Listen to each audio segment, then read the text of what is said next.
the friendship is sharing deal. Because I want one of your McNuggets. And I need some of your Quarter Pounder. There's a deal for everyone at McDonald's. Get one favorite like 10-piece chicken McNuggets, a Quarter Pounder, or a Big Mac, and get another for just $1. Price and participation may vary. Valid for item of equal or lesser value. Luxury is meant to be livable. Discover the new leather collection at Ashley with premium quality leather sofas, recliners, and more, all built to last. No matter how many spills, scuffs, or pet-related mishaps come its way, the leather collection at Ashley is made with the durability you need for the whole family. Shop the new leather collection at Ashley and find chairs starting at $499.99 and sofas at $599.99. Ashley, for the love of home. I'm Leticia from Brazil. Join me at patreon.com/Partners in Crime Media.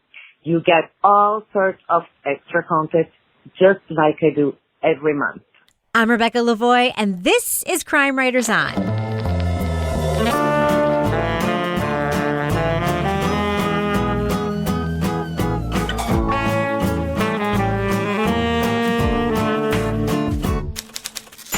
Crime Writers On is the original true crime review podcast that digs into true crime, pop culture, other podcasts. And this week, in the 1970s, a serial killer terrorized Yorkshire. Who was he and why did it take the police so long to capture him? We'll review the new documentary, The Ripper, on Netflix. Then, a string of British men abruptly leave their women brokenhearted. Does it have anything to do with the activist groups they belong to? We'll review the podcast, Bed of Lies. Joining me to get that done and more is my real-life husband and true crime co-author, former TV journalist and love of my life, Kevin Flynn. Hello, Kevin. Hello, Rebecca. Also with us is journalist, true crime author, former defense investigator, licensed private investigator, and certified cat lady and certified pet detective, Laura Bricker. Hello, Laura. Hello, Rebecca. And finally with us, our captain of woke cynicism, the author behind the noir novels known as the City Trilogy, host of the Strange Arrivals podcast about UFOs, and our Patreon book club host, Toby Ball. Hello, Toby. Hello, Rebecca. Now, Kevin, before we start the show, is there something that you would like to talk about and let our audience know about? Yeah, if you're listening to this podcast on Monday morning when it comes out, you should know that we're with our family and we are saying goodbye to my father. He had COVID related illness, and after 2 weeks in the hospital, we lost him. And so we're saying goodbye. And I don't want to eulogize him on the podcast, but I did want to thank the listeners because not long ago, he was on Facebook trying to figure out how to use Facebook. Yeah. he was trying to find the our Facebook watch thing, and he stumbled into the Crime Writers On discussion group. Yes. And I'm like looking at the request, and it's like, oh, Robert Flynn wants to join. Okay, so he joins. And so I just said to everybody, hey, and I tagged him in the post. I said, Robert Flynn is here, and he's not gonna participate too much, but can everybody just say hi to him and tell him where you're from? And so everybody was, saying, hi, this is a great place. I'm from Texas. I'm from, I'm also from New England. And all these people were coming in, and then as night came along, and then Australia, those people wake up, and then in Europe, and then there's, Scandinavia and Ireland and, all these different places. He was just blown away because old people don't get any attention on Facebook, certainly not from hundreds of people. Not the right kind. Not the right kind. Not the non-scamming kind. And he just kept, he would talk about that a lot, that he just thought how neat that was that all those people were there. So I want to thank the listeners in the Facebook group who did that for him. And of course, we've been getting a lot of support on Facebook and Twitter and emails and things like that. But families, we're coming together, and you're part of our family too, and so we appreciate it. So on behalf of my dad, thank you for doing all that. We love him so much. Laura has her own little Facebook story about your dad. Is it okay if she tells that? Yeah, tell it, yeah. I do. So it was right around that same time that I got a friend request from your dad. And I was like, Kevin's dad is befriended. So I was like, well, I'll accept Kevin's dad.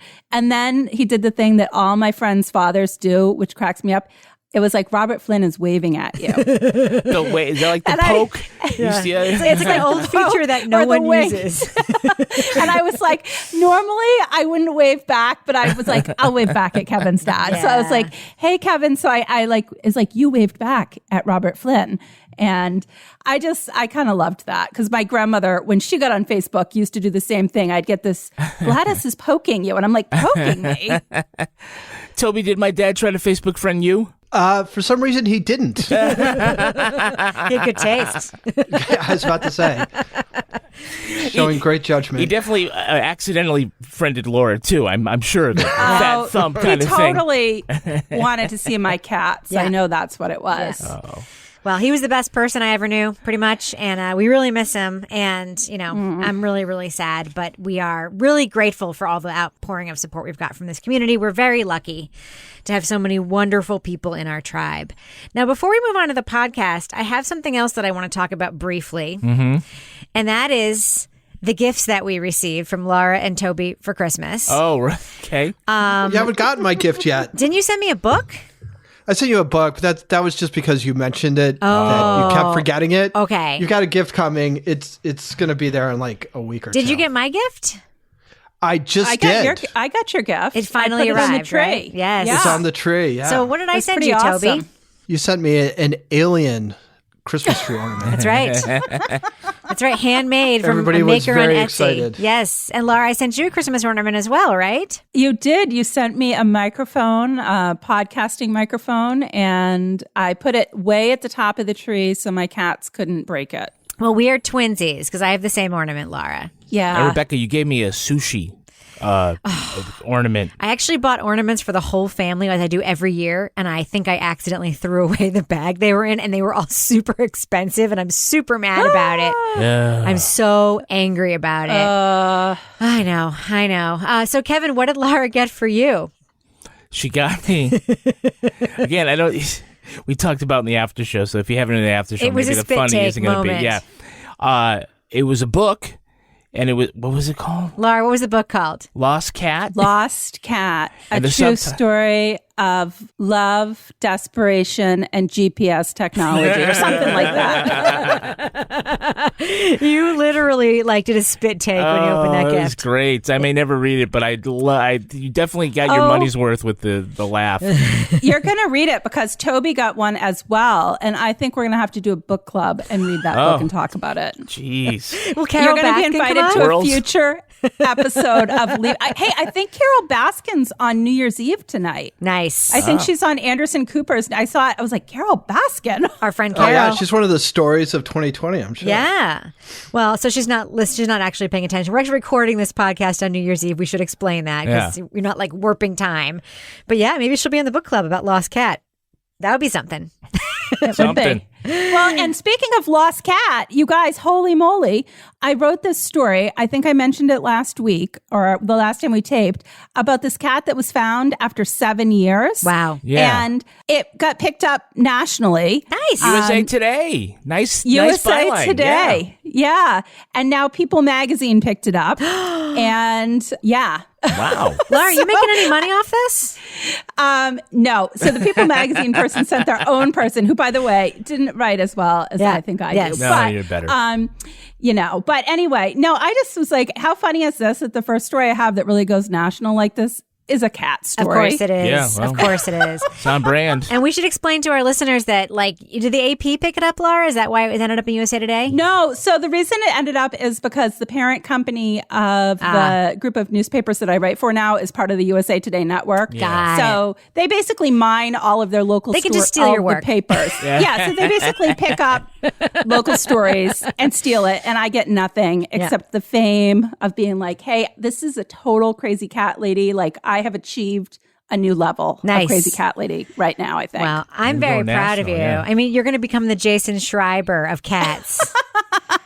Our friend Jason, who every time he writes an animal story, it goes viral or takes an animal photo. Oh, and didn't you show Kevin's dad the showed video of Jason's Last whale? Christmas, we were dumpster talking whale. about our friend Jason Schreiber, who's a reporter in New Hampshire, posted this incredible video a couple years ago of there was a dead whale on a beach here in New Hampshire. And for some reason, some reason, somebody thought the way to get rid of this dead whale was to bring in a dumpster, pick up the whale with like a backhoe and put it in the dumpster. And you can see before they try that the whale is bigger than the dumpster. Like, I don't know if they thought it would one fold. Of those. Well, they got the wrong size dumpster. They got one of those square ones that you see behind a restaurant. Right. They meant like a big, long But you could container. see it wasn't going to. Oh yeah, It wasn't good. It bounced. But you can almost. It's almost like they thought they thought they were going to put it in and it would fold up. Yeah, like a dead goldfish. Yeah. Anyway, and I showed that to your dad. I remember it clear as day. Last Christmas, I showed it to your dad because I don't know, we were talking about something about that, and he said, "Why did they think that was going to fit in that dumpster?" On point as always. You know who wouldn't find that story amusing? Who? Any of the women in Bed of Lies. Yes, true. Probably right. They're all environmental activists. Oh, that's right. Kevin is looking at me with a confused expression. Oh, right. And the animal rights activists. Yes, and but it was already dead. And the trade unionists. It was already dead. died. Yes. At least they didn't blow it up like that video that I kept watching. Yeah. Kevin, you tweeted it, and I couldn't stop watching That's the video that made Kevin become a reporter, isn't it? Oh, that's so good. Didn't you become a journalist because of that video? Or something? I think I wanted to move to TV after I saw it. Yeah, actually, to be fair, it wasn't the original 1970s report. A guy from San Francisco, I forget his name. I think it was like K something. K something. KSFX. Yeah, he did like an update on it where he talked to all the people, and it was so well done. I'm like, oh man, I gotta get out of radio where it takes me 20 seconds to tell a story. I want 2 minutes. Yeah, you want to be on now. TV. Look at me. So. You want to be a beautiful face. Yeah. Everywhere. All right. Well, this is a really nice chit chat. Should we start the podcast? Oh, is there going to be a review too? There's going to be 2. All right, let's get to it. All right, let's get it done. Leading off. We were in the office one day doing a bit of paperwork. Well, the boss got a phone call, and he said, "Right, load up the van. We're going to Leeds. There's been a murder." In 1975, West Yorkshire police discovered the body of a woman who'd been brutally stabbed and slashed. It would be the first in a series of killings that rocked northern England. Victims were often bludgeoned, stabbed, and mutilated. You cannot help speculating of the victim. How on earth must they have felt in the last few minutes of their life while this was happening? The viciousness of the crimes shocked the nation, and the British press could not resist the similarities between this criminal and London's most famous killer. What you're looking for is that attention-grabbing, eye-catching title that's going to pull people in. If we can apply that title to these rather gruesome murders, well, that should really get people reading, shouldn't it? So, you're looking for a handle, well, the Ripper. Through interviews with the police, journalists, and families of the victims, Netflix's The Ripper explores the killing spree of Peter Sutcliffe, dubbed the Yorkshire Ripper. It also explores the many failings of investigators whose inability to coordinate information let the killer slip through their fingers time and time again. Now, we are going to be talking about plot points for The Ripper, so if you want to remain spoiler-free, go to the estimated time code in our show notes for our thumbs up or thumbs down review. Now, first, I want to talk about the style and pace of this documentary.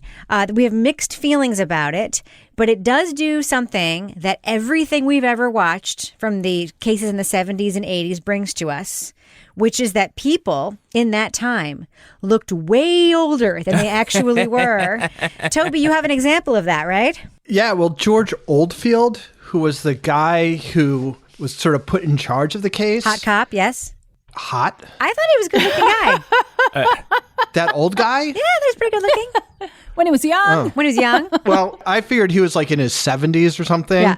But then they're like, and he retired at age 56 or something when this was over. I was like, wait, what the fuck? yeah. Like he was younger than me when this whole thing started? You're thinking of a different cop, Rebecca. Oh, I'm not thinking of the hot cop? No, this is who was one of the supervisors? Oh, yes. The one who had like... He looked like a grandfather. And everybody's like, oh, he must have been under so much pressure. What was going on in the 70s and 80s? Why did people look so old? Smoking. I don't know. They looked just real bad. Bad hair. Kevin, you thought this was a very classic format for true crime. Talk about that. Yeah, I mean, like most documentaries, I think it kind of follows a, it wasn't like flashy or innovative, trying to do like weird things. They just told it very chronologically, hitting all the points along the way, making the little side, versions and things about, the politics of the day and the effect on, women's rights and all this other stuff. I thought it was fairly straightforward. Not a lot of, high production value, a little higher than your normal stuff. But, I think it was put together. It was put together very well for something where we're not like breaking new ground. Yeah, yeah. Now, I think Laura might be a little closer to me in her feelings about the pace. Laura, what do you think about this documentary and its general pacing? I just found like this was super slow, honestly. And I was trying to figure out what it was about it that I found it hard to follow because it was so slow. I mean, they had all the right people. They had all this historical footage. They had people that were involved. They had good interviews and good access. But I think just sort of the pace of the storytelling for me, it all started to sort of blend together. Now, when we got to like episode 3 and we started having the women talking about feminism, it started to kind of change a little bit. But the first 2 episodes, I was just like, oh my God. I mean, it was like, I just felt like it was kind of excruciating. I guess I was kind of wondering why now? Like they're recapping the story, like why now? And then when we got to the end and we find out that the police completely messed up this whole thing, I was like, now that would have been, if there was like an angle or a hook as to why we were hearing this story now, besides just like, here's this murder case, I think it would have been a little bit more engaging. I have an alternate theory about why it was slow for me, because it was. I literally fell asleep while we watched episode 1, and then I fell asleep while I watched episode 2. And then Kevin was away when I had to watch episode 3 and 4, and I purposely chose to watch them early in the day. They were a little more interesting. The problem was, for me, there was a lack of suspense. And this is the thing. Really? Yes. Even though something is told and it's done, and it's not really suspenseful because you could always look it up and find out what happened. When I say there's a lack of suspense, let me give you an example. So at the end, we find out that, they catch the guy, and then we have all these cops saying, oh, I had interviewed that guy before. Oh, I interviewed that guy before too. And so did I. It would have been way better if in episode 1, they sort of had some of that investigation, some of the people they interviewed, and then we sort of saw them like in the timeline of the documentary. They come visit this guy over and over again and didn't catch him. Like there's no build, there's no suspense. They just sort of tell you what happened without letting you like feel like you want to know what's going to happen. I mean, that's what suspense is, right? Like I want to see what's going to happen next. I'm sort of on tenterhooks. To me, it kind of lacked that, and that was to me a big flaw. Toby, now this is in many ways a very straightforward procedural, but I'm wondering how you feel about that, because unlike the three of us, you're not, immersed, for your entire adult life in the world of true crime. And you very often don't love it when a story is just a straight procedural with cops and dead bodies. What did you think of that aspect of this story? I just kind of felt like there were missed opportunities. And they touch on things, right? They touch upon the economic downturn. They kind of touch upon feminism, but in kind of a weird way. They don't really integrate it very much into the story. And so, for instance, when they talk about feminism, it tends to be in this, we were being told to stay home, that we couldn't go out at night. And, we had just gained these freedoms and we wanted to be able to do what we wanted to. So there are these marches and stuff. And that's just not integrated into these other things that they talk about, not in terms of feminism necessarily, but about how, there were very few, if any, women reporters. And, so you had that one woman reporter who's like, there's this guy out killing women who are going around by themselves. And that was my job. And I think the same with, there's another observation about how, I guess it was at a press conference or whatever, it's like all the press was men and all the cops were men. All the cops were Every men single and all one this of them. stuff. Yeah. So it didn't seem like it got integrated too much, and there wasn't any kind of like, did any of this have anything to do with what happened with Sutcliffe? Did this have any bearing on why he was doing what he was doing? There was no thought about that at all. It was just sort of this sort of home life thing that they were kind of pointed to. I think it's an interesting time. And I think maybe if it was made for like a British audience and they were a little bit more clued into what was going on during the 70s, like I don't feel like that gave a non-British audience any sense of what Northern England is like in particular. Right. I read a series of books about Leeds. They're by this guy, David Peace, and they're just brutal. And they're very stylized writing. What is the series? It's fiction. They're called like 1974, 1977, 1980, 1983. They're 3-year jumps, and they're all named after years. But he gets into talking a little bit about what Northern England was like during that period and stuff. And it's just really interesting. And that wasn't here at all. Well, I kind of remember a lot of that in this. They talked about Leeds and the all of that corridor from, I guess it's like Hull to Liverpool, and maybe you wanted more of that. I thought there was enough of it that I got that. Can I ask you a view. question though, Yeah. Kevin? Because I think this speaks to my sort of sense of lack of suspense. Because in the 4th episode, we find out why the feminism stuff is important, because we have other victims here besides sex workers who were murdered by this guy, who were ignored by the police because they were so fixated on the fact that he was only killing one kind of woman, right? Yeah, well, they meant a lot of it. So there's a lot of sexism in that. There's a lot of sort of like don't believe women. There's a lot of, casting the victims as only one kind of woman, like a bad woman. And then it blinded them. And then the reporter talked about all that, and that all plays into that. But when they give that background stuff in earlier episodes, they in no way intimate that that's a problem with the investigation. That sort of is something that comes out way later. You know what I mean? Right. So it's not like we're sort of with the cops and we see them making missteps and we know it's like bad. Like they sort of throw all that to us at the end. You see what I mean? Yeah, but I agree with that. Yeah. I feel like they shouldn't tell you everything in the beginning. But you should have a sense that it's wrong. You should have a sense of something. What do you mean that it's wrong? Like that the it's investigation wrong morally, isn't or that going they're well. No, that the investigation isn't going well. I think there was plenty of that. The episode 2 was all about that. So I don't know. I guess just don't remember maybe it. we watch different things. I mean, I don't know.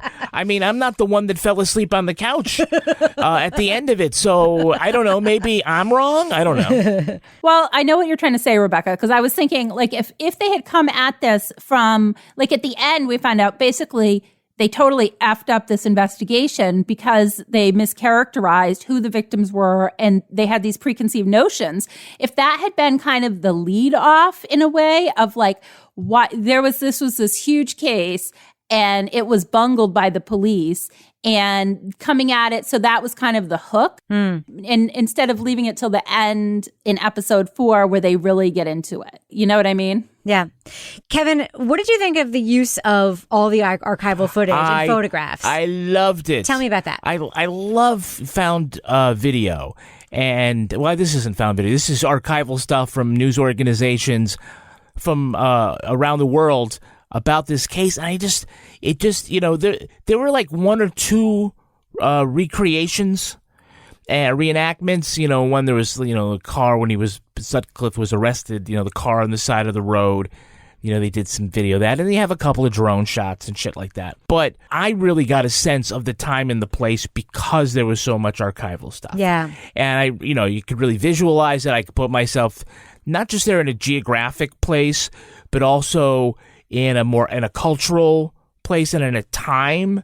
I mean, how can you do it any better than to actually bring you there for the news coverage and all the other stuff that was happening there? So I thought that, they didn't really need those little recreations. They had a lot of quality stuff. Yeah. They even had a picture of Sutcliffe driving his truck. Like, that's crazy. Yes.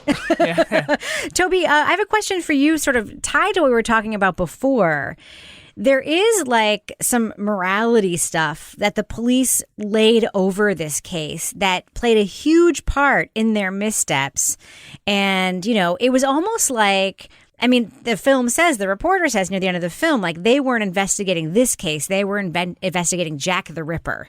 Do you think that's true? Well, yeah. I don't know specifically about Jack the Ripper, but I think that sort of morality play was present in the culture. It certainly wasn't in America. This is like the beginning of the whole slasher film era where the arc of the narrative is that you have these girls who are engaging in, basically sexual conduct at a young age, unmarried and stuff, and they get killed. And it usually ends up with the one sort of like, quote unquote, good girl, like fighting off Jason Voorhees or Michael Myers or whoever.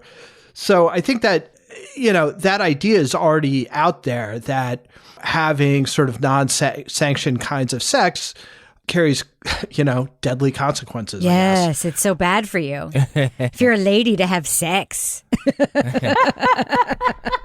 And it kind of comes up in that, at first when it's these women who most likely weren't, but who the police assumed were sex workers, it's like, okay, like this makes sense, right? And it's not that big a deal. But then when it's that younger girl who lives in the neighborhood and she gets killed, it's like, well, he must have made a horrible, horrible mistake because she wasn't like that.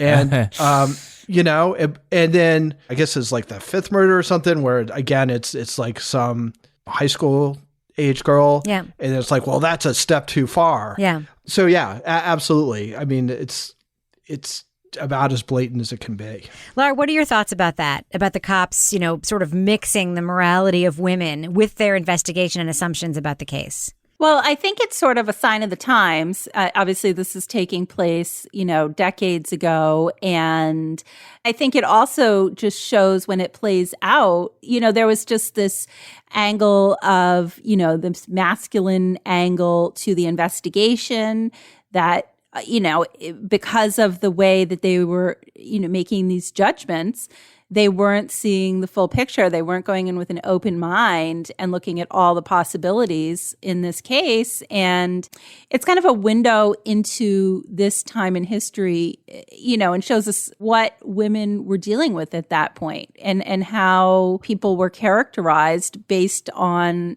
these sort of societal prejudices that, the police were very clearly holding on to in this case. And I was kind of raging against this because I was just like, what the hell? And they're like, well, and when they had that girl, it was like, well, she's from a nice neighborhood. I'm like, oh, for crying out loud. Oh, fuck you.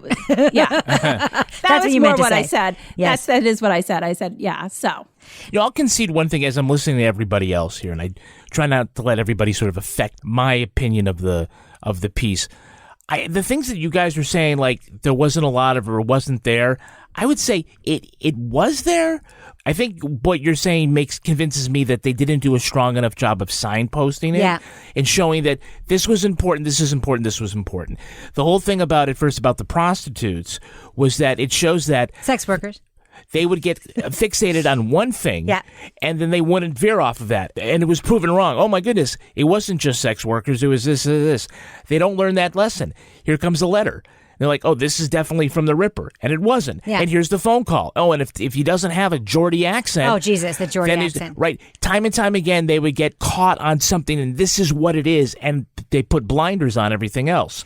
Like you see that whole thing with the big wheel where they put all the little index cards in. I was going to ask you about that. That was a big deal. Yeah. That all of a sudden, in the end, at the very end, they pull it all together, but it's a really soft touch. You're like, oh, yeah, I remember that. I remember that. But maybe it's just a little too soft for folks. I would say, I respect what you're saying, what you got out of it. I'd say a lot of it was there, but maybe it was just a little too subtle. Yeah. Because this is a little more History Channel than Investigation Discovery, That's exactly right. That's actually a good way of putting it. Yep. Two things, Kevin. First of all, I wasn't correcting you on prostitutes. That's how they refer to them in the show over and over and over again. Right. Second, I have a question about that whole card being catalog. on the game. Remember that? Yeah, on the game. That whole index card way of investigating. They talked about this is the shoe leather police work. When you interview someone, you write it on an index card. Yeah, and put it good in this little folder. But nobody is coordinating all those index cards together. That's the important thing. There's no murder board. Right. Why did they talk to him 9 times before he's arrested? Or how come he can go 9 times? In part because this police department had an interaction with him, and this other one did. There's no computer. The way they cross-reference that, they just didn't know what one hand was doing, right? And the other hand didn't know what the other hand was doing. So that was a big part of the problem. And they put that out in the documentary, but when you get to the end, you see all the things and why they put it out, but there were no anvils. Right. Now, Toby, I want to talk about that cop who went to his boss and said, I just talked to the Ripper. I know who he is. It's this guy, Peter Sutcliffe.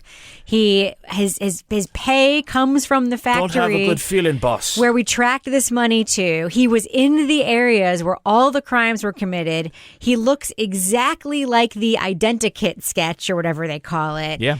And then his boss was like, but did he have a Geordie accent? And then he started screaming at him. No, he didn't. And it was a whole thing. Toby, what did you think? He was effing and jeffing. Yeah, effing and jeffing. What did you think of the blinders, but the fact that how would you feel if you were this cop and you had it and then it turned out you were right, but because of this one detail that was just wrong, no one would listen to you? I wouldn't feel that great. I mean, it's kind of interesting. When that happened, I was thinking about the murder at White House Farm or whatever. And he's like kind of the opposite of the detective in the murder at White House Farm, who's like kind of takes it and then goes and does what he's going to do anyway and eventually convinces everybody. Whereas this guy was just like, oh, well, fuck. We had a lower rank. He didn't have a choice, right? Yeah. So, but it's interesting that I don't know, maybe this is the fiction writers thing. It's interesting that the boss like played to type. Yeah. And then the actual detective whose hunch was correct didn't play to type. Like there's not a whole lot of books where the guy's like, well, it's a hunch, I guess, but it's not going to work out. That's just not that's like a normal arc. So, I basically like this. Like with Kevin, I could watch the footage all day. Like it doesn't even have to be about anything. I just find that just intrinsically interesting. This whole thing about like the Geordie accent, one of the things that I found I couldn't quite understand. I thought maybe I'd missed something, and maybe I did, which is it seems as though long before this thing comes up, they debunk the Geordie accent thing where the guys are like, well, we figured out that like everything he says is stuff you could have read in the paper. So we realized that it was probably bullshit. And you don't know how that fits in time with what happens here. Because this story happens much later in the series. Right. Are you saying there's no suspense? Because they should have had him do that. And then later we find out the Geordie accent was fake instead of finding out the Geordie accent wasn't true before we hear that guy tell the story. Is that what they should have at least said, well, this is before we figured it out. Because the whole thing I was like, wait, they know that that's not right. And then again, it's like, why didn't they, when they figured out that the Geordie accent was not actually real, like, why didn't they go, like, there was no, like, why wouldn't you go back and take a look at, like, your top suspects who didn't have Geordie accents, so you got rid of them? It was just one of those things. It just was kind of a head scratcher, and I couldn't figure out why they structured the things that episode the way they did. Like, even if I missed something or maybe it had been apparent, the fact that it's like kind of a stopper for people just means that it should have been thought through a little bit more, I think. All right. Well, I think we should do what we do. Let's let our listeners know. Should they check out The Ripper on Netflix? This is a 4-part documentary about a series of murders that took place in Yorkshire in the late 70s and early 80s. Laura Bricker, what do you think? Thumbs up or thumbs down for The Ripper?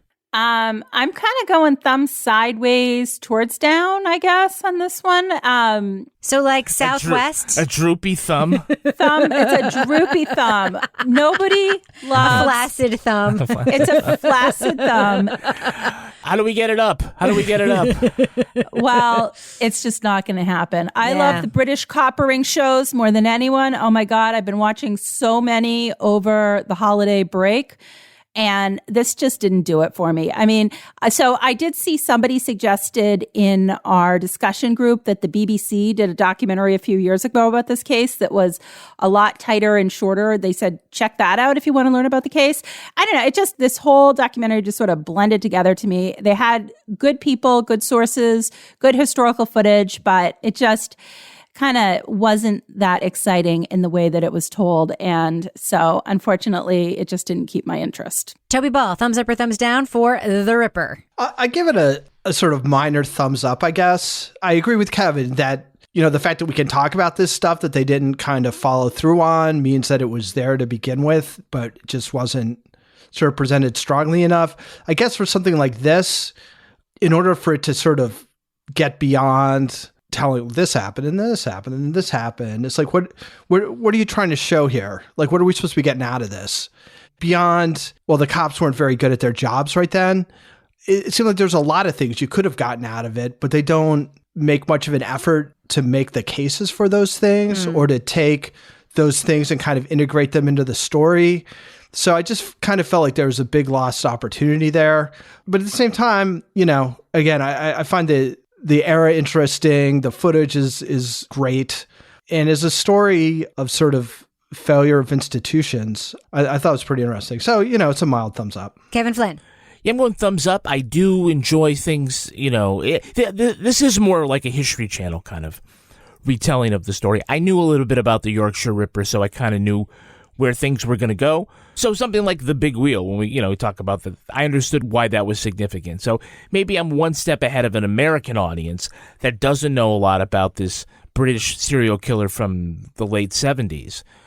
But I thought it was told, you know, well, a little subtle, very classic setup, not a lot of flash, but the story is interesting. And like Toby, I could look at archival film from the BBC and CBS like all day long. I like the way it was put together. So I'm a thumbs up. I am a thumbs sideways, but less flaccid than Laura. What the fuck is that mean? I guess my thumb is semi-hard is what we'd say. Is it turgid? It's not turgid. Okay. My thumb needs fluffing. Let's put it that way. All right, so it's a thumbs down. It's not a thumbs down. Okay. It's a my very mild thumbs up. Very, very mild. This is why. Everything was here. All of the things were here. I liked all the people. I liked all the scenes. I liked the dryness of it. I liked that it wasn't exploitative. You know, one thing that they didn't do, which I wish they had done, and I was talking a little bit with Laura Richards about it from True Crime Profile, who you know is British and knows about all of these cases. And, you know, she's, you know, makes the very good point over and over again that like naming a killer is like bad. And they don't talk about that at all. Sort of the branding of a killer actually hampers investigations, hurts families. Like there's no upside. But it sells newspapers. Exactly. But there's no upside to it, and they don't really get into that part of it. But I do feel like all the elements were there. All of them were there. There wasn't anything objectionable, except it was edited very poorly. Like you could have exactly the same scenes, exactly the same interviews. I felt like if they were just put in a different order, it would have been more suspenseful, more interesting. Perhaps. I think the four of us can agree that this wasn't exciting. It was not. Yeah. But sometimes things can be exciting, not exciting, but they could be edited well and still be good. This was not edited well. It was put together in the wrong order. All the pieces were there. It was like a puzzle where you have a piece that looks like it should go there and you just jam it in instead of like, you know, waiting patiently. So yeah, it's okay. Not horrible, not great. So mild thumbs up for me. Want the same expert advice you get from the pros in the store while shopping online at DiscountTire.com? Meet Treadwell, your personal online tire guide that matches you with the perfect tire for your vehicle. Get your best match in 1 minute or less with Treadwell by Discount Tire. The friendship is sharing deal. Because I want one of your McNuggets. And I need some of your Quarter Pounder. There's a deal for everyone at McDonald's. Get one favorite like 10-piece chicken McNuggets, a Quarter Pounder, or a Big Mac and get another for just $1. Price and participation may vary. Valid for item of equal or lesser value. Luxury is meant to be livable. Discover the new leather collection at Ashley with premium quality leather sofas, recliners, and more, all built to last. No matter how many spills, scuffs, or pet-related mishaps come its way, the leather collection at Ashley is made with the durability you need for the whole family. Shop the new leather collection at Ashley and find chairs starting at $499.99 and sofas at $599.99. Ashley, for the love of home. Kevin, what does that music mean? It means it's business time. It's business time. 2021. Oh business. my God. Listen, I don't think 2021 is going to be any better than 2020. I really don't.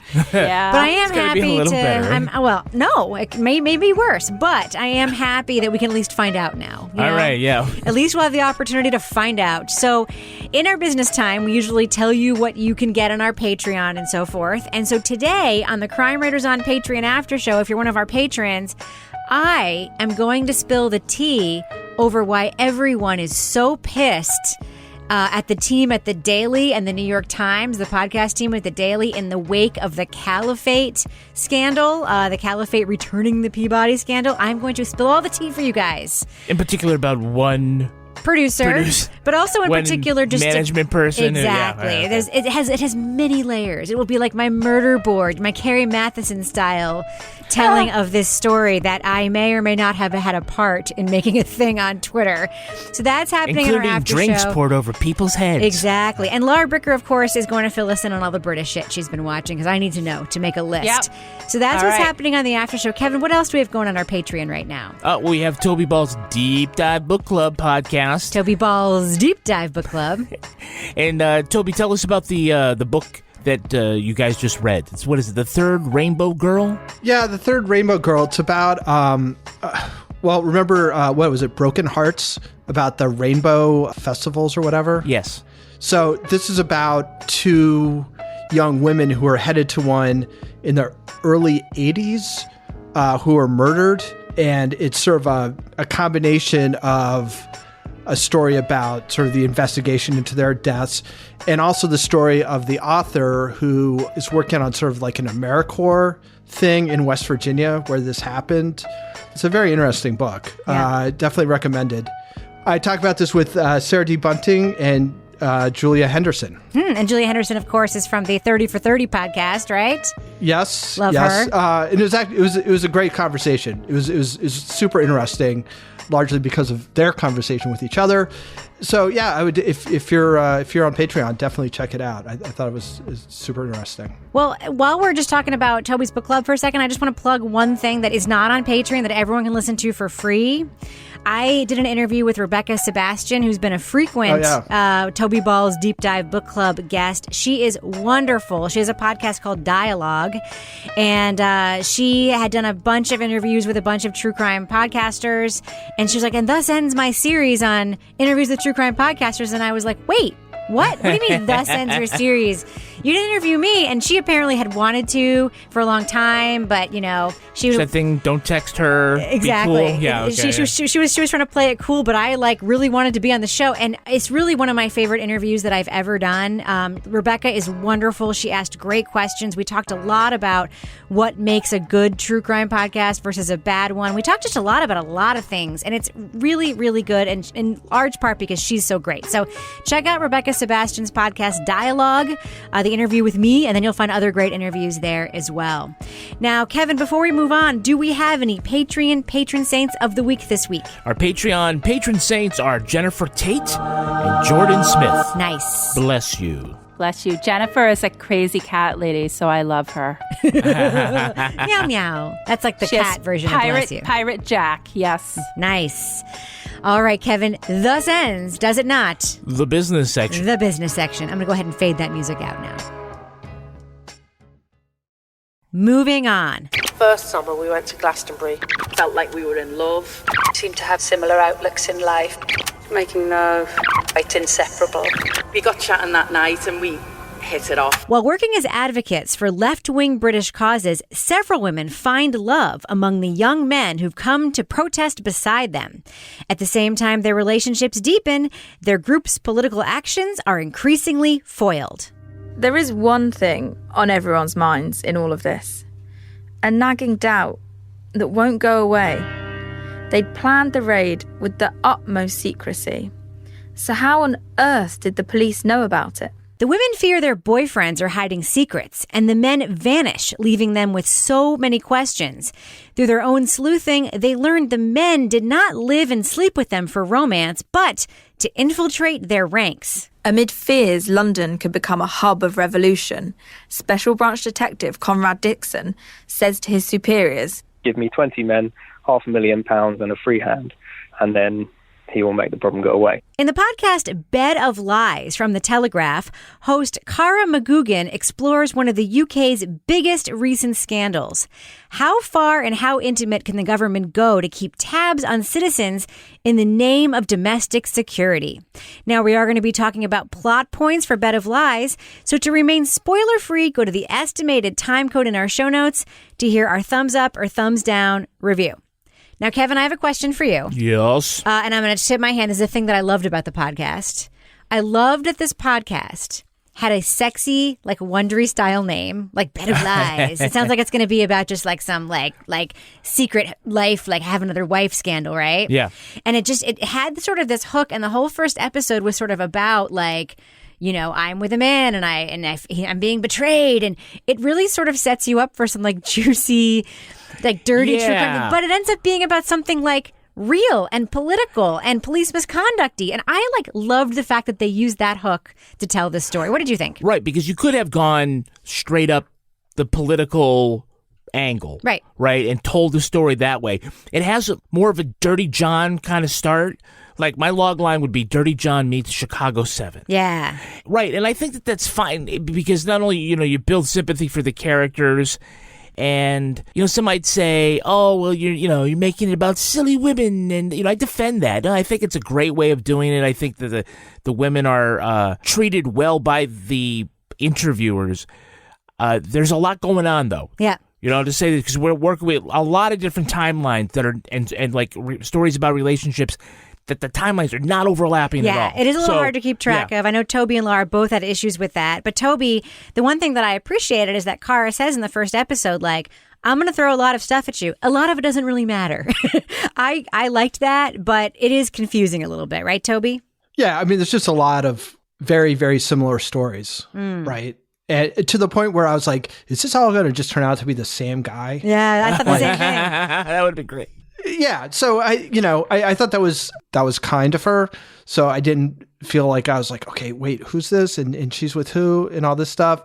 And, you know, I think they do a pretty good job of giving you like Andy Van and, you know, there's the Italian guy. And so they all had these like the flashy hiker. Yeah, they had these little sort of mnemonic devices or whatever. So I thought that was good. I mean, it's the kind of thing like if you're watching it like a documentary on TV or something, they can kind of cue you with photos of people. Exactly. So you're like, oh, it's that guy. Exactly. And they couldn't do it here, which made it a little bit tougher, which was why it was good that it was kind of like they kind of made a decision, right? Where they didn't, instead of focus on one and go way deep on one person's story and just be like, well, this is one of several. It was like, we're just going to show you a whole bunch of them to a certain depth to show you that this is pervasive, right? And they're all kind of following the same pattern, which I think was a smart thing. But in doing it in an audio form, telling people basically, you know, focus on the pattern, not on the details, I think was a smart thing to do. Laura, I thought of you a lot in the first couple of episodes when I heard about the beginnings of these relationships. So we have one of the women. She talks about how this guy all of a sudden starts showing up at the protests. He has terrible hair, terrible clothes, an earring that she doesn't understand, and he has a van, which is the best part. And so I was attracted to him. Didn't you think, like, this is literally the opposite of anybody that I would ever be attracted to? Especially the van. The van is creepy to me. It's not an upside.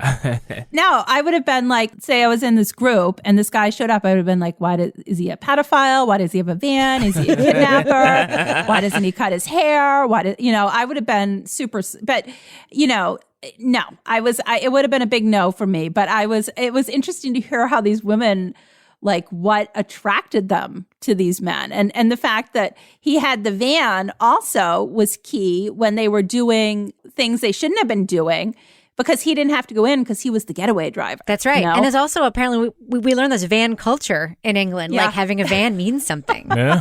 It means the opposite of what it means in the United States, which is you're a creep. So I guess it wasn't like a white van with no windows and no doors. Oh my God. Yeah. So there's a whole episode about why vans are important. Yeah, like vans mean like you're handy. Vans mean that vans are the centerpiece of the British economy. They sort of talk about that. It's like the British F-150. Exactly. There you go. All right. Exactly.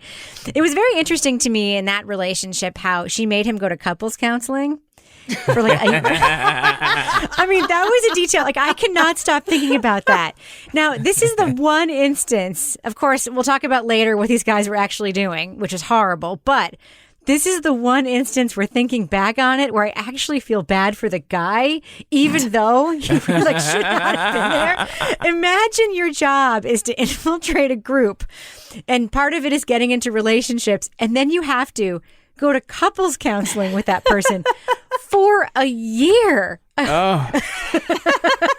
Like, I just want to go home to my wife. It's like an HBO series. It really is. It really, really could be. I don't know. I thought that was interesting. So, of course, we find out through the course of the podcast that what this is a program, which is really kind of beyond belief. The British government is sort of perpetuating against its citizens. It's not really beyond belief, let's be real. Post 9/11, there's nothing beyond belief. But this was in the 90s, a lot of it. So the British government is perpetuating this program where they are sending in cops in a secret squad to infiltrate protest groups. And part of it is that these guys are getting together with women as part of the assignment. Toby, just what do you think of even just the idea that this whole thing existed? Again, it's like who was in the room when they came up with this idea? Yeah. I thought the episode where they're kind of going through the manual that they give these guys. Yes. Was super interesting. The tradecraft episode. Yeah. And also just super horrifying. And they're just like, oh, these women are going to be disgusting. Like the food they eat, the way they smell, the hygiene. It's going to be nothing like you're used to. Try not to have a lot of sex with them. Yeah. For Queen and Country. Make it uncomfortable. Make sure your interactions with the Wearies are tragic and short-lived. Yeah, exactly. Yeah.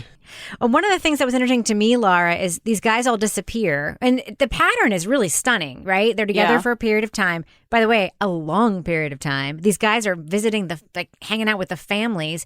One of the women talks about the boyfriend being a pallbearer at her dad's funeral, right? So they're there for a long time, and then they just disappear. And all of these women, all four of them that we kind of get to know in the series, they all turn into detectives. Now, that made me think of you. Oh, yeah. I was kind of applauding these women when they were described as being like Miss Marple going out. And I bet it was also really heartbreaking that they had to become Miss Marple, that nobody is giving them answers. These men just disappear, men that they've been in relationships with for long periods of time, and that they're like tracking them around. And then the one woman was getting these, like, every once in a while would get like some random bit of information from the guy that he was okay or whatever. And on one hand, I was like, this is totally something I would be into, going and tracking down to find out where these guys went and who they were. And then on the other hand, I was like, what the fuck is wrong with the police that they are putting the women in the position that they are having to do this? I mean, these weren't just little one-night stands. I mean, these were legitimate relationships. It just really pissed me off. I'm really kind of trying to put my head around whether this kind of technique should be applied here. I guess the answer is no. But, no, the answer is no. Undercover surveillance infiltration, we certainly think that should happen in cases with groups where there are serious crimes involved, the mafia or jihadists or the Hells Angels or something like that, where their goal might be violence and killing people or a drug trade or something like that. Domestic terrorism, not domestic agitation. Protest. Not protest. It's always possible that, these aren't weekend protesters for the most part. These are people that are really serious. Sure, it's possible that one of them come up and start, having some, very extreme demonstration. But, as a matter of course, to put all this money in and infiltrate, and not just hey, Steve's here, and okay, Steve, we'll catch you next week, and Steve's just coming in and out. To actually have Steve go in and shack up with another one of the protesters who next week is going to be no fur. It just doesn't equate to find out who's building a bomb. Yeah, well, that's not what it was about. I mean, Toby, the cop talks about the fact that they were very plain. This wasn't about acts of violence. This was about preserving the corporate dominance. This was about keeping the economy going. This was about, we want to make this a business-friendly country, so we don't want someone chaining themselves to a bulldozer because then a company won't want to build a factory here. Toby, I found that incredibly disturbing, especially given the rise of right-wing violence around the globe, xenophobia, all the stuff that we've seen sort of concurrently with this, that this would be what they would choose to focus on. It seemed with, these kinds of tactics. We didn't hear anything about, cops going into skinhead groups, for instance, and shacking up with skinhead ladies. What did you think about that, Toby? Well, I don't think it's that surprising. I mean, I think that in the U.S., and I know less about England, but just based on this, is that there is, I think, sort of an overrating of the threat posed by left-wing groups. Yeah. And again, I think it comes down to what are you trying to protect? And, you know, I think a lot of it, it's like you were saying, and like the guy was saying, it's like it's business interests. It's like we've got to protect capitalism and the ability for businesses to compete. And that's more important than things like racism and anti-Semitism or stockpiling guns or things like that, which I think most people would consider more of sort of a law enforcement priority. Yeah. So if you read about like the COINTEL program in the US, particularly in the 60s, where they were really infiltrating these left-wing groups, you know, most of whom were fairly nonviolent. You know, I think these groups get built up into being more than what they actually are. And I think it's certainly true in this case. And they make them sound like, you know, these are potentially dangerous and they're paranoid. You have to be really good or else they'll catch you out and stuff. But all these guys are just like worming their way in with seemingly no trouble. Yeah. And everybody's completely credulous. And it seems like the exact opposite of what they're talking about. It seems like a bunch of sort of sincere, credulous people who, if you're soon to be on their side, are like all psyched to have you there. So it seems a little overblown. But it's disgusting. I mean, it reminds me so much of the Dakota pipeline protests, which were concurrent with like the Bundy stuff, right? The white supremacy, the sort of militia, the taking of government land. You had our government unwilling to deal with these people who were actually armed, bombing things, you know, threatening to shoot people, occupying government. This is happening right now with Black Lives Matter and with anti-maskers and with, you know, these ridiculous groups sort of rising up, the Proud Boys and so forth. The government is like unwilling to deal with them and interfere with them. But then you have these Dakota pipeline environmental protesters, which were, you know, involved a lot of indigenous people, you know, sort of well-meaning real environmentalists. And it was like freezing them out, blocking their food supply, putting turning hoses the fire on hose them. on them when it's 20 and degrees. it's not atypical, right, to have state action against left-wing people in a way that they won't act against right-wing. But the politics, that's the MacGuffin, right? Yeah, it's true. You know, because it isn't like they did this in 1998 and it had to do with this one thing. It was over and over again. Yep. And what did they say at the end? That in the end they had over 136 cops over, 4 decades, looking at over 1,000 political groups doing this. And, you know, you do things as an undercover in crime investigations, but the idea that in this case, you're looking at non-criminals and you're having them father children with them. Yep. And that they think that, you know, as a rule, that the best people to do this, the best officers, are ones who are married and have a stable family life to go back to. I mean, that is the outrageous thing. It's, you know, there's definitely one should be outraged about the fact that the government thinks that you should be targeting political groups because of these things. But the method that they used and applied in this case is what is so outrageous. And I think that's what makes for this great story. Laura, you know, she addresses this in the final episode. You know, she talks about the thing that we don't talk about at all in the podcast, which is the wives of these officers. Mm-hmm. But she also drops the question that I found myself thinking about the entire time, which was about consent.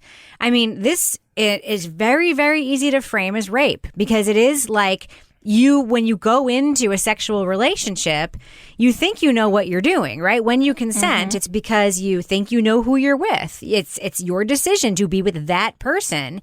And when it turns out that person isn't that person at all, you know, is that rape? That's a question she drops. I found myself thinking that the entire series. What did you think of these tactics? And do you see that as like a non-consensual relationship? That's really hard because it's something that at the time, it does feel consensual. I think it's betrayal and deception and horrible, you know, misleading and just, you know, it's just awful the way that these women were used. But it's definitely, it's hard to think about what context I would put that in, because at the time that they were giddy and in love and traveling and living with these men, it was a very different story. I mean, it's like going back to what we were talking about earlier. It's like that Dirty John, like double life sort of situation.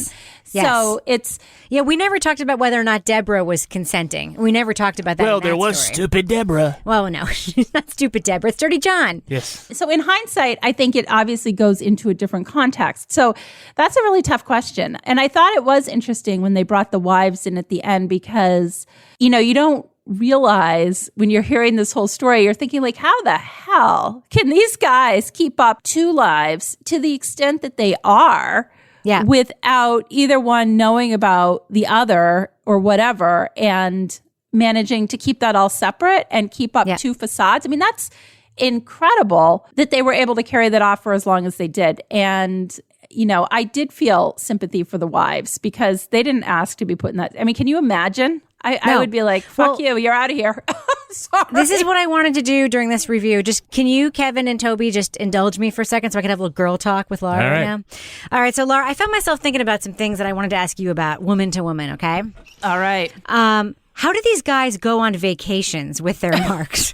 Where did their wives think they were going? Did you think about that? Yeah. It's who like, paid? I'm traveling for work. I've got a work trip. I'll be back next week. Oh, you're kind of tan. Oh, well, But who paid? Like who paid for the holiday, right? I found myself thinking that.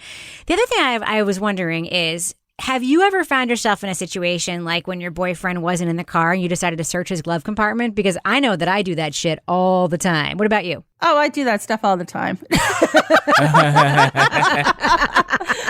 I am so awful. I'm like a horrible. Oh, yeah. Oh, my God. I have searched so many things of so many people. Okay. So another woman to woman question I have for you is we do find out. I mean, I am in no way minimizing the pain and trauma these women went through. But we do find out that one guy put in a kitchen in that house. So I just kept thinking, like, not only are you at home with your wife and you have to do all the things you do to hold up your end of the domestic bargain, help with the laundry, empty the dishwasher, all that. Then you got to go to work, have a whole other relationship and install a kitchen? It's a lot, right? It's a lot considering I've been waiting for one shower head to be fixed for 9 months. I mean, good for him. All right, before we wrap up, I just want to address a couple of things that a couple of you noted. I think we all agree there are some production issues with this podcast, right? And Toby, you very rarely pointed out a production issue, a thing you never do. So I'm going to give you a chance to gripe about it. Go. Well, it's just the narration was quite a bit louder than the sort of interview audio. Yeah, I did notice that, yeah. Usually, I don't really notice it that much, but I was doing a hell of a lot of turning it up, turning it down. It's annoying, right? Turning it down. Yeah. So, levels are important. And it just I don't know why you would get that wrong. It just doesn't seem like, it seemed like somebody would listen to me can you knock up the, can you turn that up just a little bit? And then you would do it. But I'll tell you, I think the way you get that wrong is when, if you hire an audio production person, print which people, they do. The print people they work in production in tandem with the production. I can imagine a situation where the print people are deferring to the audio people, right? And they're like, oh, this is how it is supposed to be. Because there were some issues with the mix. The music was way too low, and the music was. And I saw a couple people on a Facebook group talking about the music being incongruous. I actually kind of liked some of the music. It had that sort of jaunty serial piano kind of thing, but it would be so low in the mix.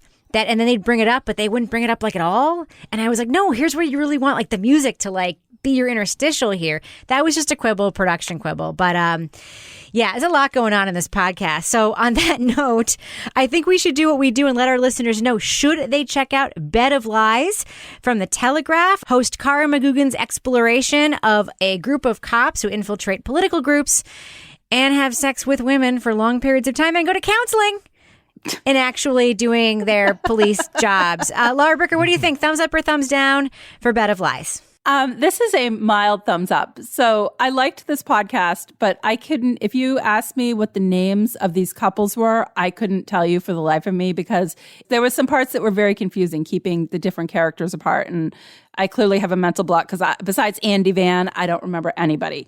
But I think this story was a super interesting story. And I think what I liked about it was that it was told from the perspective of these women in these different groups that were used by the men and were like unwitting victims in this. And I liked that they were given a voice in this. And it was really interesting. And I have to tell you, this was a ripped from the headlines plot in my new favorite show on DCI Banks.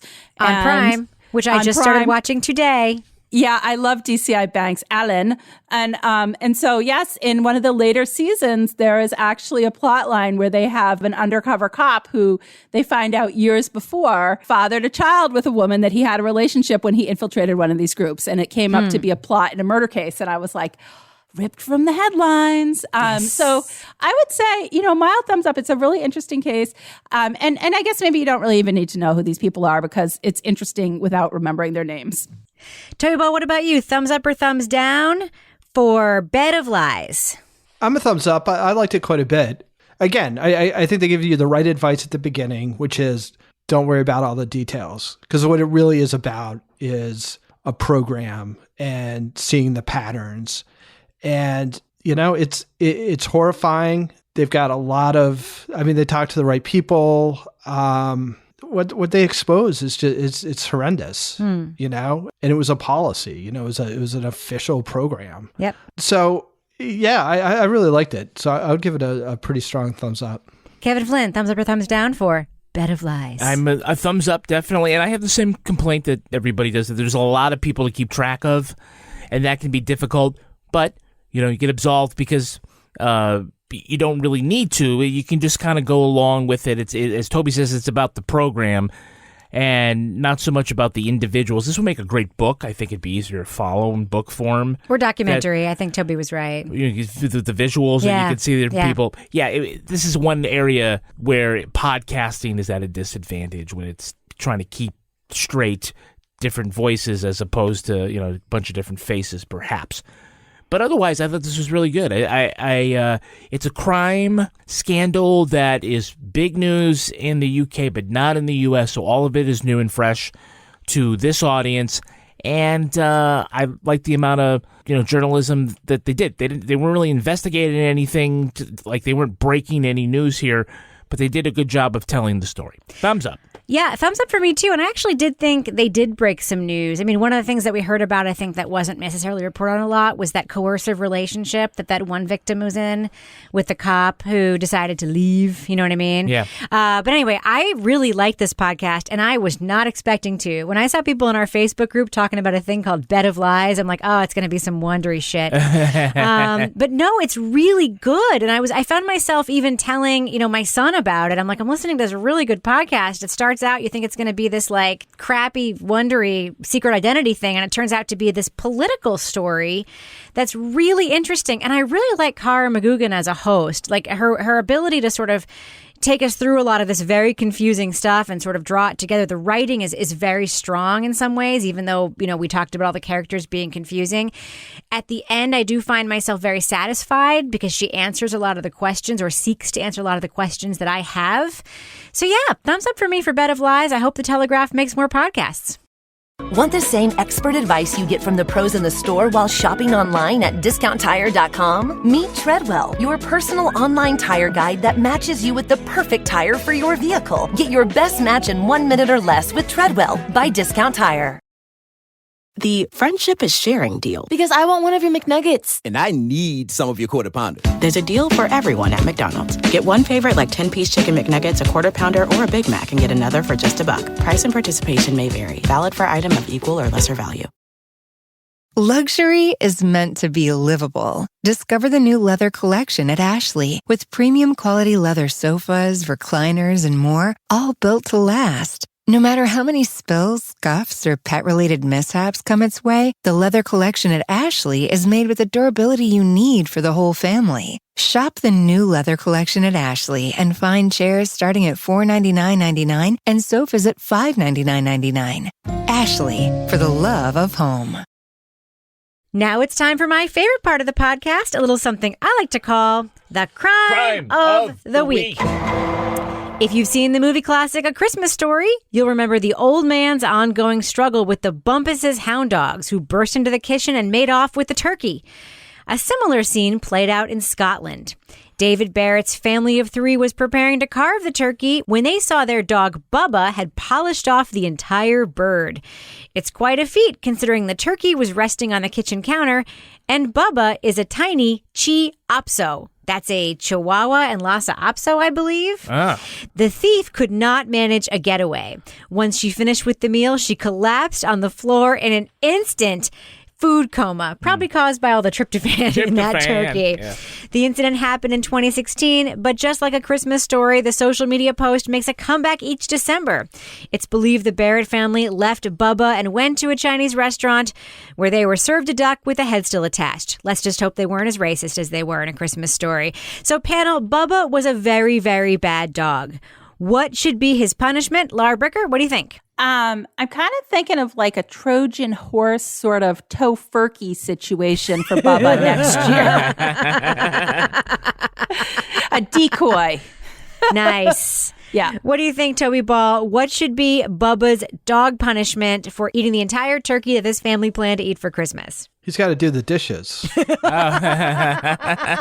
only fair. What do you think, Kevin Flynn? I think like in A Christmas Story, it should make Bubba sit in the bathroom with a bar of life buoy in his mouth. Yes. Yes. It was soap poisoning. Do you think maybe Bubba should get a secret decoder ring that turns out to just be a commercial? It sounds like us talking about Patreon. Oh, okay. All right. Hold on. It's a secret message just for Annie's friends. Stand by. Eat your Ovaltine? All right. We should probably end on that note. But before we do, Laura Bricker, do we have a cat of the week this week? Well, just for you, Rebecca, we have a dog. Thank goodness. Yes, it's from Kathy Simmons. And so she sent in, this is sad. And I related to a lot of what Kathy said. That's why I picked this. Her sweet Lucy, she had sent me a picture of Lucy's first Christmas as a puppy. She was 10 when her ACL went out and they fixed her. And we went through that with my dog as well when we had to take it's like a second mortgage when you have that done. So Kathy, I feel you. But then this part, oh God. The weekend before her stitches were removed, a coyote had her for breakfast. Oh. We miss her joy in our house so much, but we just got a mini Bernedoodle. She's not as curly as Rebecca's and Kevin's dogs. Briscoe, Thinking yes. A larger dog would scare them away. Miss Izzy is also a bringer of joy, and this is the time of year she tries to spread her joy around. And there's a little picture of Izzy in a little outfit. So, listen, I can't say enough good things about the mini Bernedoodle, even though he may have just eaten one of my favorite boots before we started recording this show. It's like Bubba. All right. Laura Bricker, if you'd like people to submit cats or dogs or other kinds of animals to be Cat of the Week for you, of course they can do it by email or in our Facebook group. But how can they find you on Twitter? At Laura Bricker. And Toby Ball, if folks want to reach out to you and say, hey, Toby, how can they find you on Twitter? At TobyBallNH. And Kevin Flynn, folks want to continue their outpouring of love for you. How can they find you on Twitter? I'm at Kevin P. Flynn. And if you want to follow me on Twitter or Instagram, you can find me at Reb Lavoie. You can also follow the show at Crime Writers On. And I encourage you to join our amazing community. You really are amazing. And our official Crime Writers On Facebook discussion group. Support the show at patreon.com/Partners in Crime Media, and you'll get all that stuff. We're not going to make you drink your Ovaltine. You'll get the Crime Writers On After Show, Married with Podcast, Toby Ball's Deep Dive Book Club podcast, a decoder ring, Laura Bricker's Leave It to Bricker podcast. Our theme song was composed and performed by Ty Gibbons. Our line editor is the very handsome Olivia Burdett. Our executive producer is Kevin Flynn. This show was recorded in the Yoga Loft above the Bodega in Bay St. Louis, Mississippi studio, otherwise known as Studio C, the closet in our New Hampshire basement, where we regularly rank the attractiveness of men with scraggy ponytails, mullets, and vans. On behalf of all the crime writers, thanks so much for listening. We will catch you later. Is everybody excited? We are ready to do this. As many as we can. Living it up. I moved into my living room tonight so that I could be warm since I'm the only one here. Oh, that's great. All right, let's talk about that too. Me and the cats. We're getting, and I'm having a painkiller. Oh, the drink. The drink, yeah. Not the opioid. Maybe both. Who knows? Not the who knows? It's, Okay, here we go. Let's get rid of 2020. Should we go ahead and record a podcast? Yeah. All right, let's get it done.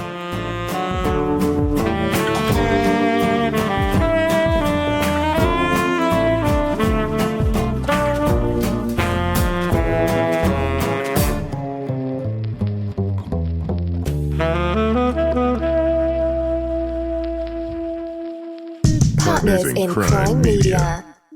Luxury is meant to be livable. Discover the new leather collection at Ashley with premium quality leather sofas, recliners, and more, all built to last. No matter how many spills, scuffs, or pet-related mishaps come its way, the leather collection at Ashley is made with the durability you need for the whole family. Shop the new leather collection at Ashley and find chairs starting at $499.99 and sofas at $599.99. Ashley, for the love of home.